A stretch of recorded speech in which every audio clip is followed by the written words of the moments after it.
Let's bring in our next guest, who is one of several Democrats who is indeed laying the blame on Elon Musk for the chaos on Capitol Hill surrounding this government funding bill. Congressman Gerry Connolly of Virginia. Earlier this week, Congressman was elected to be the top Democrat on the House Oversight Committee. And congratulations, Congressman, on that. We'll get to that post in a moment. But first, let's just get your read of the situation there. We are coming up on about now under 15 hours until the deadline for the government to shut down. What's the latest you're hearing about whether the lights will stay on? And tell to us about the role Elon Musk is playing. Well, we don't really have a plan. The speaker loves to say, we're working on a plan. I guess this is his third plan. The other two didn't go so well. The fractures in the Republican side create an unstable majority, and the Democrats are in cohesion. We're unified. We want to see the deal that we negotiated and that was handshaken to agree to.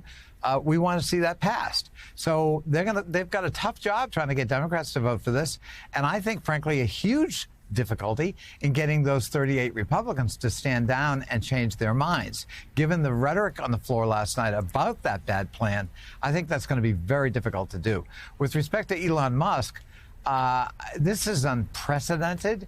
It's dangerous. He is riddled with conflicts of interest. He's kind of the original American oligarch, a big word, but it means a rich guy who's unaccountable, who was elected to nothing, who is basically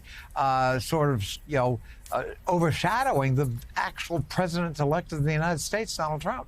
I think that's a really troubling development for everybody. It's not funny. It's actually quite serious. Yeah, and Congressman, let's talk about the serious real-world implications if there is a shutdown. The employees not getting paychecks and the like just before the holidays. Yeah, Merry Christmas from a Republican majority Congress and the president-elect.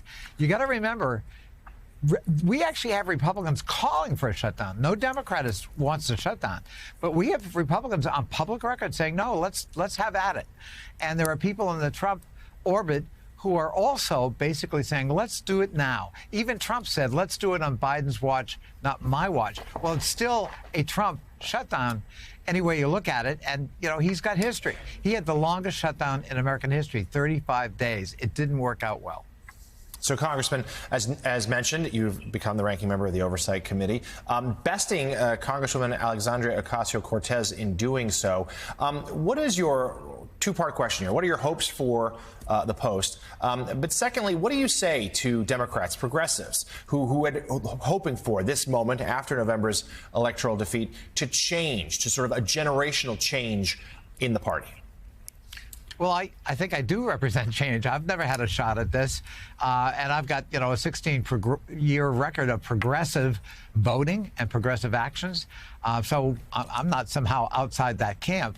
I do think some of the media attention on, chronological age is kind of mindless. It's about what you can do. It's about your record. It's what you propose to do. It's what your capability is. And I think the caucus recognized that in also recognizing a rising talent in AOC that we want to certainly help and encourage. But meanwhile, there's somebody quite capable who's got demonstrable ability to do the job. As John Lawrence said, you want to put your best general on the battlefield. And I think, frankly, my colleagues felt that I've not only earned it, but I've demonstrated I am that general. And I'm proud to be it. All right. Well, Democratic Congressman Gerry Connolly of Virginia, thank you and good luck today. It could be a long day for you. Thank you. As well.